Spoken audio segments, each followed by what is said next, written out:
But what we did a lot of collaborations with some of the leading designers like Tarun Tehliani, Shane and Falguni Peacock. And suddenly the photo shoots of their bridal collections were shot at the hotel. And now whenever a designer like a Tarun Tehliani or a Shane and Falguni Peacock are talking about their wedding campaigns with this beautiful backdrop of a hotel, which is, in the middle of a lake, suddenly the storytelling changed. Brand was able to raise 70 lakhs with this exercise, with the extra stock which they had. And the money actually helped improve the livelihood of the women weavers who were affected by the pandemic. So it's about how you think out of the box, how you did the storytelling, and then the media sort of covered it beautifully because a lot of celebrities and influencers had done the shout out. To have a purpose, you have to, in life, it's not just PR. Actually, you have to have a purpose. You must have also gone through the famous podcast by Jay Shetty, On Purpose, On Road. And I think I wouldn't just tell it for PR, but I would talk about generally in life, you have to have a purpose. Having said so, I do take out at least half an hour to 45 minutes for myself, or maybe say half an hour to an hour.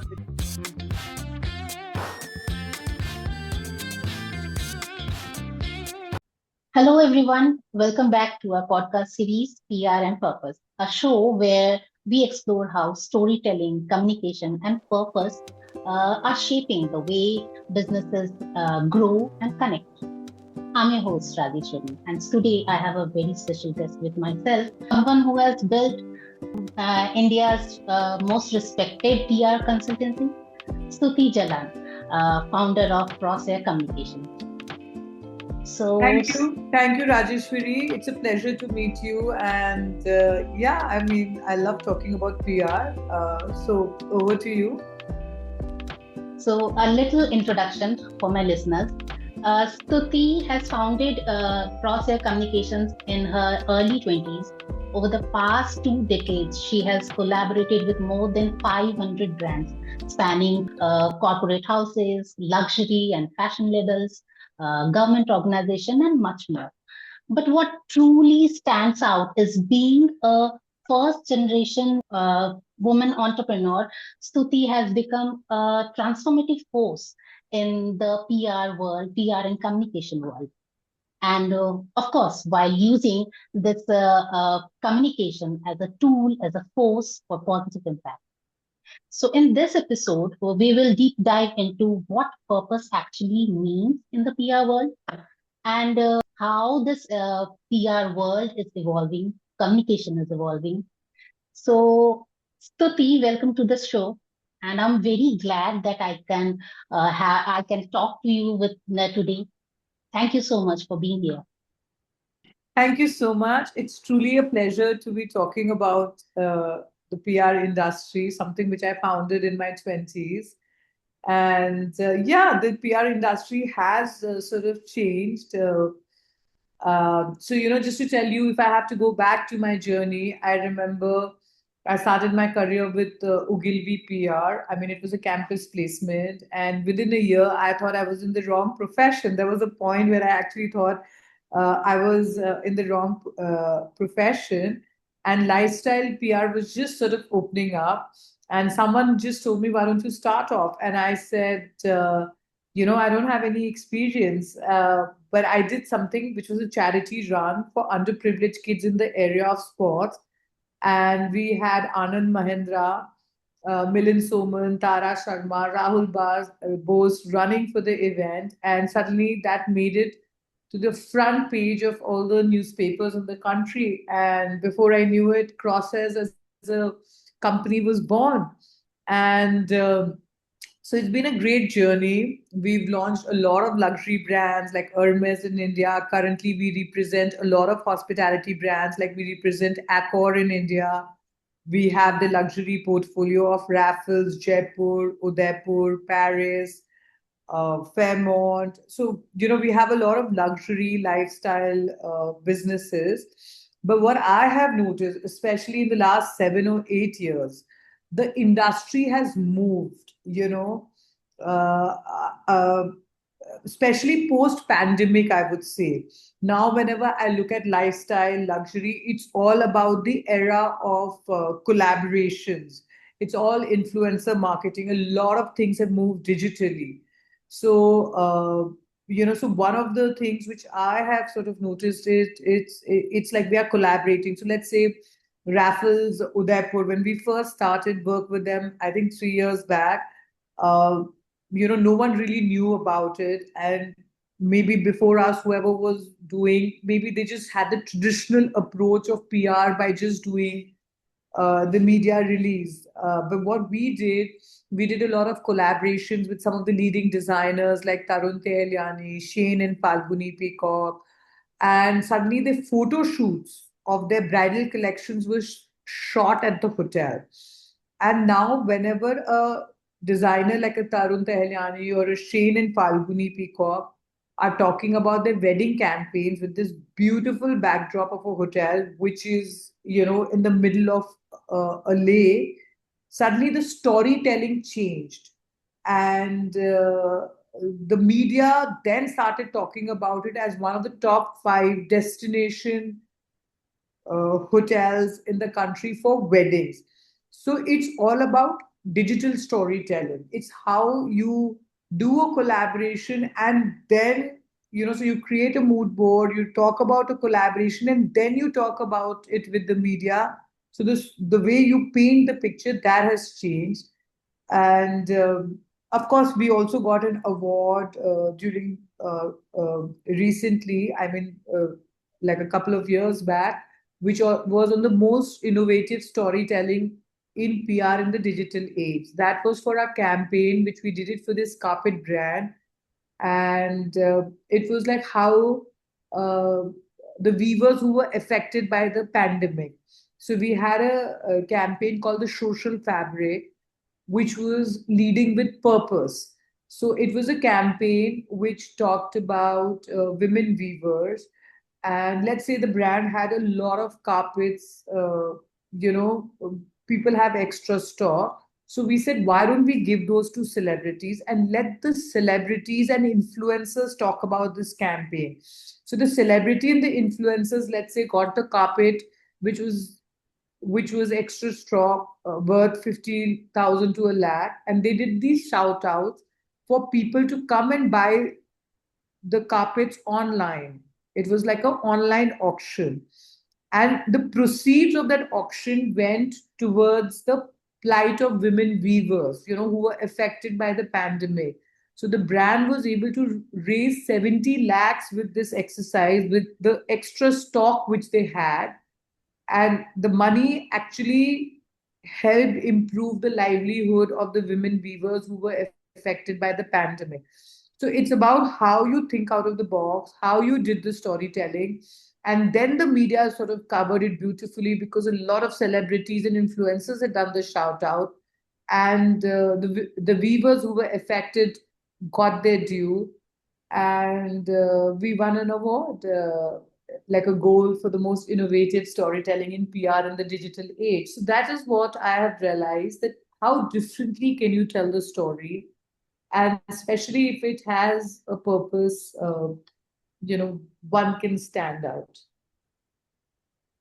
Yeah. So in that note, I wanted to know that today industry, this overall industry that we can see, everyone is burdened with visibility and brand visibility. And how do you, in this kind of era, how do you define purpose-driven PR? So I, of course, gave you that. So I feel, so you have to. So when I give you the example of the social fabric, you have to have a purpose. You have to, in life, it's not just PR. Actually, you have to have a purpose. You must have also gone through the famous podcast by Jay Shetty, On Purpose, On Road, you know. And I think I wouldn't just tell it for PR, but I would talk about generally in life, you have to have a purpose and it should be able to have an impact.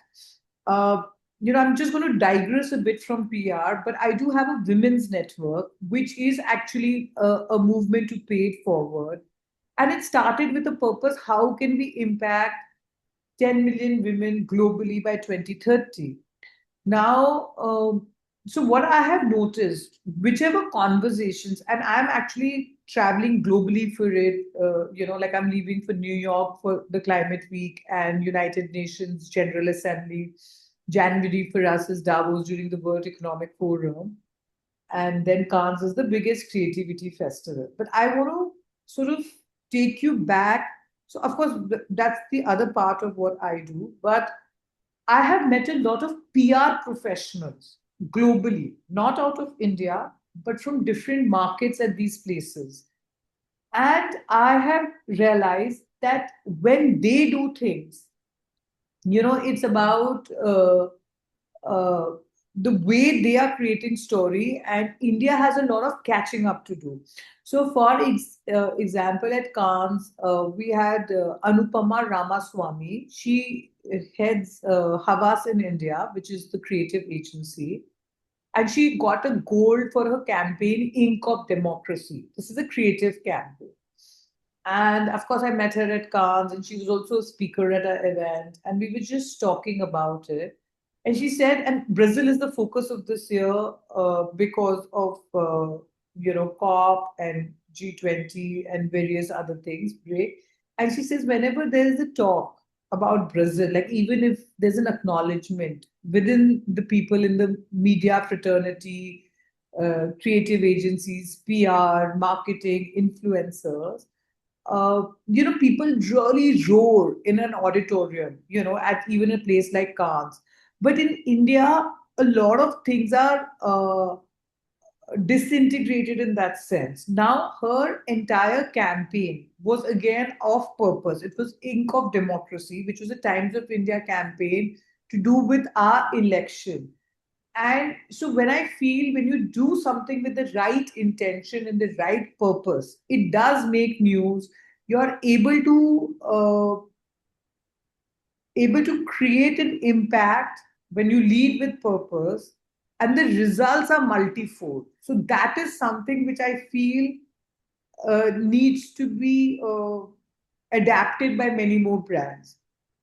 In my journey, like when the campaign which we created for the women weavers, I was the most excited about that. So if you're leading with a campaign which is with purpose, it has a different. There is a lot of personal satisfaction, and then you also see the results. There was another campaign I remember last year at Cannes. Uh,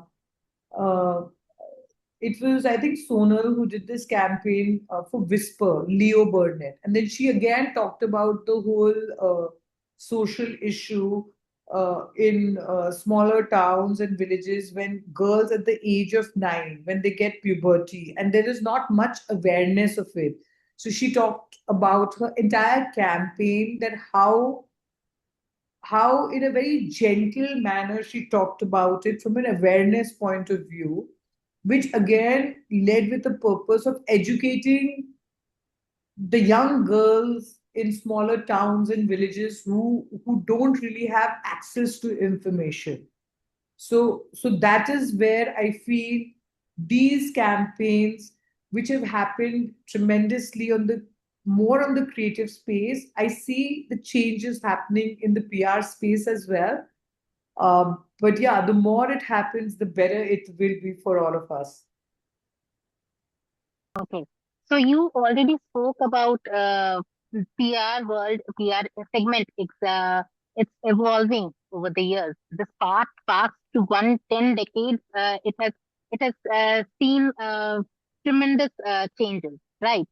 Like influencer marketing, digital first strategies, and all these things. How and it's now AI driven content making and storytelling. How do you see this change, and how is Crosshair adapting to this change? So, a lot of assignments I see the youngsters also doing, like a chat GPT and AI related content. But see, human intervention is important. So even when we have the youngsters sort of following this, we tell them that listen, even if you have to use like an AI intervention or a chat GPT, you have to use it intelligently. They cannot do what a human is capable of. So it's like when I first started my career, I remember we used to do a lot of faxes. Then it sort of evolved into a lot of email. Now it's a lot of storytelling. Now, how are you talking about storytelling in a digital format, whether it's on social media?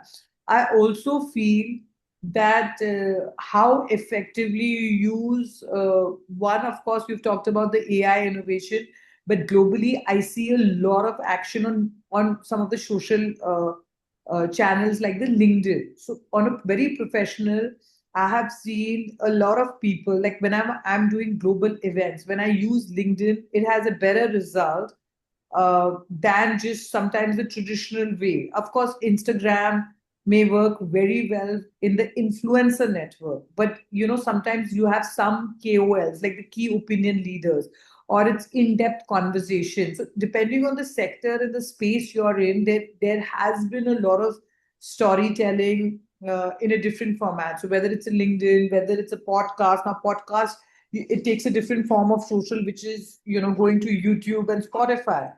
uh, you have Twitter for an opinion. So each channel and each social media has a different sort of reality. And then when we were at Cannes, which is the biggest, apart from the creatives and the media, it's the biggest ad tech. So if you look at the way the social media companies, like whether it's a Meta or a LinkedIn or let's say Pinterest or Canva, like the kind of things which they're creating in terms of storytelling, it's immense. It's immense. So I have an 8-year-old, and I took her to Cannes with me this year. And so Cannes had a creative space. Canva had a creative space at Cannes. So and she may be one of the very few youngsters, because I was working there, but I like to take my child with me whenever I'm traveling, because it was her summer vacations. And so one, she'd gone to Pinterest, last year with me. So Pinterest, the way they were talking about Pinterest, which was again a very amazing storytelling. So we know Pinterest as a very creative platform, but to give it a physical presence, so something which is online, they gave a very physical presence of doing creatives with the arts. They had these crops where you could dip it in different colors with using the gibbets. You had the art, you had the block printing. But what was the message which they were trying to do differently? They were trying to show how Pinterest is this whole space of creativity. So even an 8-year-old is like, oh, I love Pinterest. Like, that's a storytelling of a different type. Then she went to Canva. Canva had these colored popsicle, and Canva is again like a social platform for. But incidentally, she in her school in technology as a subject, she was saying Canva, and I'm like thinking in my mind Canva. Maybe she's confused because she went with me at Canva. She's saying, "No, Mama, I'm learning Canva," and I said, "Really?" I said, I thought you'll come to my office and, maybe people in my office will teach you Canva, because for presentations now, a lot of youngsters I see in my office using a Canva rather than a PowerPoint, because it looks more creative in that sense. But I'm saying, so every the point which I'm trying to make is like how things are starting earlier and things are getting evolved. Like my child, she learned the ABCs on a Zoom, because of the pandemic. So some of the features in Zoom, she may know better than me. Whereas I have done like a whole set of webinars on Zoom, like 200 plus. So today, when we first started off, I know a lot of features on Zoom, but she'll probably know even more than me, and she's just 8. So that's the difference, and that's the evolvement. And today, they learn from us a lot of things which we did in a very traditional way, but we also have a lot to learn from them, or the youngsters, the young professionals who are joining us in their 20s, because the lens with which they are seeing things and how we are seeing is different. But if you can merge the two, it's very, very interesting, and the results would be very dynamic. So it's the same when you use an AI, or you use, so different decades and different eras of experience coming together can actually really create a beautiful storytelling, which is amazing. Storytelling is evolving. So, how authenticity and trust are evolving in this landscape? Yes. So I think there's so from that perspective, I think there's too much of information out there. You know what I mean? So sometimes even we don't know. So let's say today, if I want to follow something, I'm not sure which is the right source. So of course that is there. You just have to sift through information. But yeah, in this sense, then the original journalists come in play because they are very good in researching information. So some of the information which they will churn and dig out and give is amazing. So, for example, we represent Accor, and when the global CEO Sebastian Bazin had come down, and I saw some of the stories, and like they have got a new development which is now happening. But I've seen some of the global publications like Skift and all. When they're doing the stories, the kind of research and the history they've gone back to, it's amazing. So I think research plays a and journalists who are able to do, or the media houses who are able to do this, that's where the trust factor and the authenticity is built. That's right. So yeah, let's shift gears to your personal journey as a founder. Of course, for cross-site communication, and I'm going to talk about WIN also, the Women Inspiring Network also. What were the challenges, initial challenges that you had to face, and how did you make those challenges into an opportunity? Yeah, so I remember, of course, when we first started off, I hired a lot of interns because we didn't have the budgets. And, I've often told this story. It was as if like we were sitting in a bus, one after the other. We had one computer to take turns to use. But I think within the first years of operation, we were profitable. We had some great clients. I remember I had gone to Foster's, the beer brand, to raise sponsorship for this charity run. And they gave me a coin which they said you can auction it.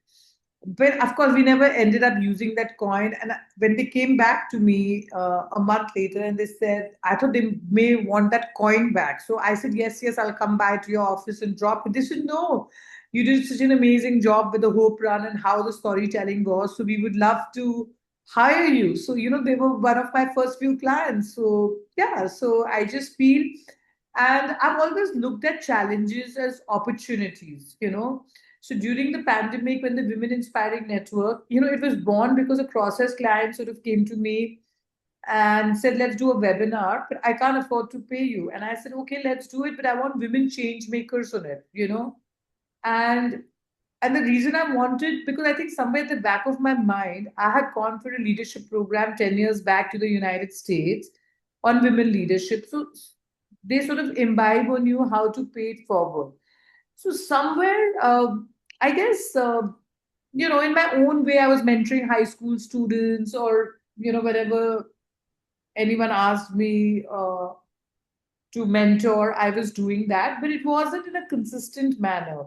But when this opportunity during the pandemic presented itself during the webinar, I was like, I didn't want to let go of it, of any of my team members, and it just personally kept us very busy, because your original PR clients had stopped work because of the market scenario, but it kept us busy, and I think it kept me inspired.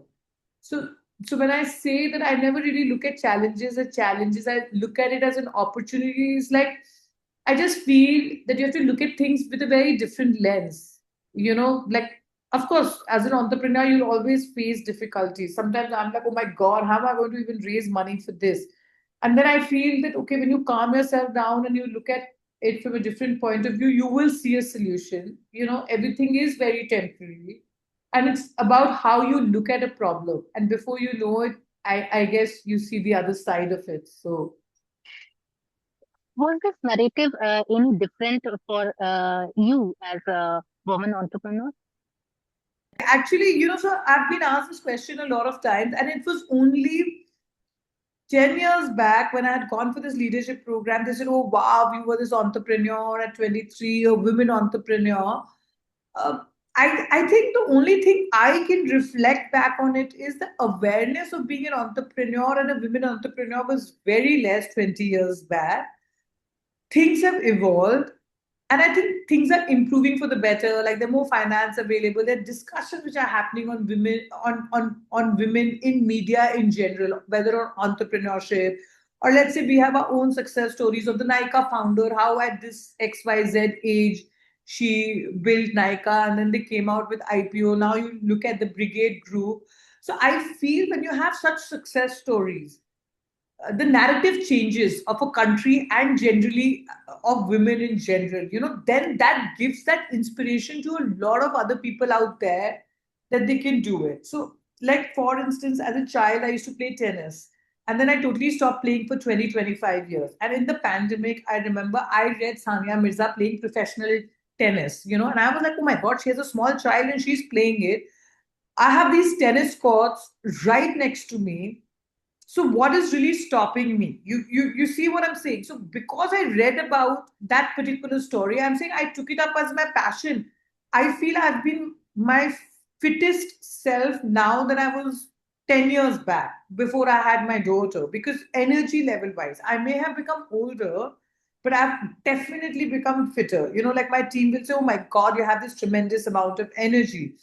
So I just feel when the world is evolving, we have to be able to do things the way we are supposed to. The second is we have to be able to take out the me time for ourselves. And third, I think you should always be ready to pivot if something is not going your way when you're facing challenges, rather than just following the thing and feel, oh my God, this is a challenge and what do I do about it? So, how do you balance running a business and take time for yourself and your child? I take out time for myself. These days I feel I get less time. So from pickleball, which is my other passion, I've switched to swimming because it just takes half an hour. And pickleball, I would lose track of time when I was playing for an hour, hour and a half. So I think it's important to take out time for yourself. I think because that will help you get rejuvenated. So I start my day pretty early. I start at 9. I these days, so maybe I'm in office till 5 or 6. Then I take a break for an hour, and then I may have US based calls, and then I also read to my daughter. But you have to like put things in different compartments.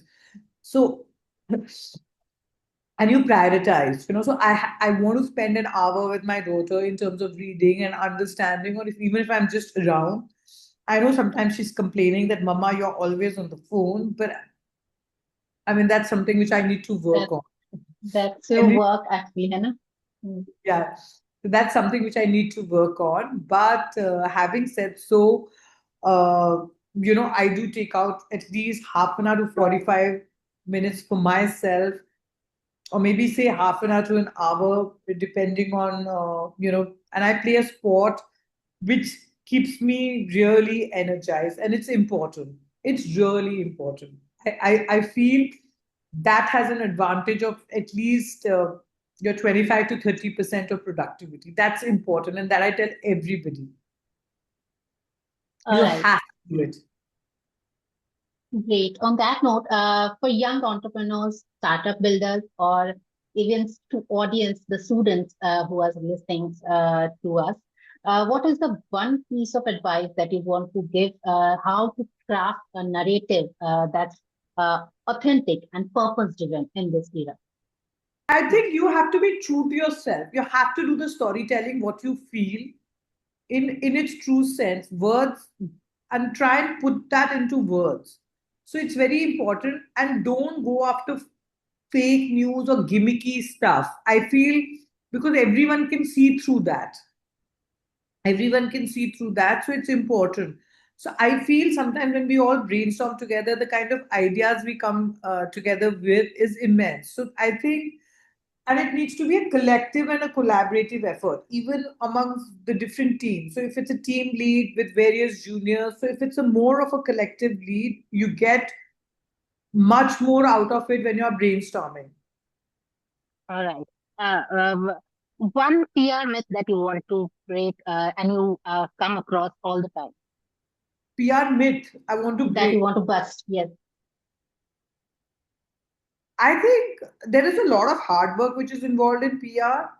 I think sometimes people do get called out. I mean, my team will say, this one spoke to them, uh, uh, uh, whether it's a brand. See, because PR sort of works in tandem with the brand as well as a journalist. So sometimes my young team members will come and they will say, oh my God, no one's trying to understand. So I think if you're able to buffer it, it's a good thing. So it's not just it's it is a lot of hard work, but it can also be fun.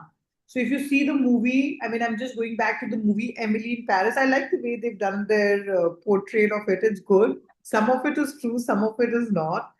But it's an interesting take on it.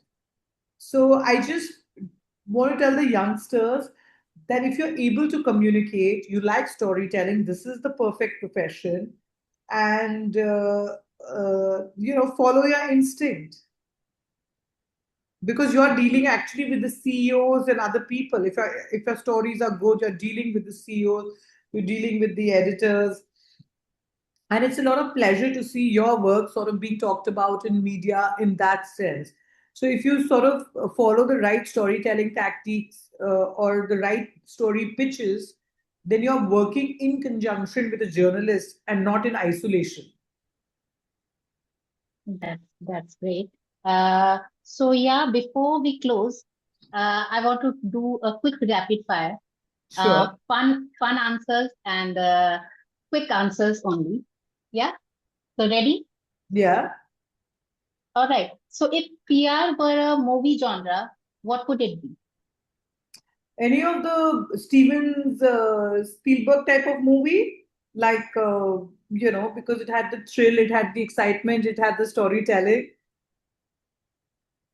All right. Brand you think tells its story beautiful.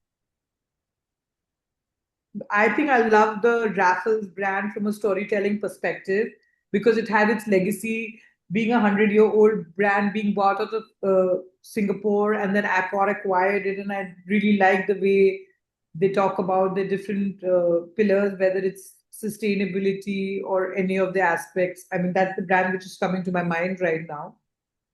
So next one. One thing you do daily to keep balance as a founder. I take out at least 45 minutes to an hour playing pickleball or swimming. Sundays, every Sunday, I play tennis from 9 to 10. And I feel my body is broken. And then I come back and then I get like, then I would like really soak myself but that's my me time and I love it. I love the thrill and the challenge of it. A leader or storyteller who always inspires you. So I had the good fortune of meeting Warren Buffett at the Fortune MPW Most Powerful Women Summit in Laguna Niguel. And, I just said, I'm from India. And he says, you want to see my wallet? And Jess, he was so humble. And at that point of time, I didn't realize how big he was. I mean, of course, I knew he was big, but I didn't know he was the richest. And I remember on a flight back, I watched the movie Too Big to Fail, and I started understanding the markets pretty well. And I recently wrote to him last year to his office because I wanted him to come for an event of mine at Davos. And I got a reply within 24 hours saying, Stuti, at the age of 93, he has too much to do and too little time left. And he's not traveling that extensively as he used to. And that made me think I'm not even half his age. And, there's so much more I can do with my time. So that inspired me in some sense because imagine someone as big as him, his office wrote back within 24 hours, keeping the time difference in mind. Like by the time I was in the office the next day, I had a response. And yeah, and I was like, oh my God, and I still have that email, but I thought it was really, it just made me think, okay, he has little time, but he feels he still has so much to do. So I think that was very inspiring. Great. In one line, what does purpose mean to you in work and in life? So I feel you have to have a dream.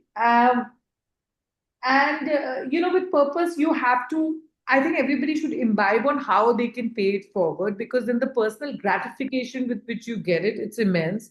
I mean, I've been able to achieve that quite successfully with my women's network win. So when I get onto a lot of calls, people turn around and tell me, "Oh my God, it's just been a year and you've done 4 global events, which is Davos, Cannes, India, New York." And even some of the richest in India who I met at Davos, they couldn't believe we were out of India. And they said, "Well, where do you live?" And I said, "I live in New Delhi." And they couldn't believe that we were doing things like this at global platforms. So I just feel you have to have a dream. You have to aspire to be able to think big, and everything else falls into place with the right intention and the right motive, the right purpose, I should say. Yeah. Uh, Thank you, Stuti. This has been a great and inspiring conversation with you. And thank you for being here, for sharing your journey with us. Pleasure talking to you. The pleasure is mine. Thank you. And to our listeners, thank you so much for tuning in to PR and Purpose. Don't forget to like, subscribe, and share this podcast with anyone who cares about storytelling, purpose, and leadership, and who wants to engage in future of communication. So until next time, I'm Rajeshwari, and this was PR and Purpose with Stuti Jalan.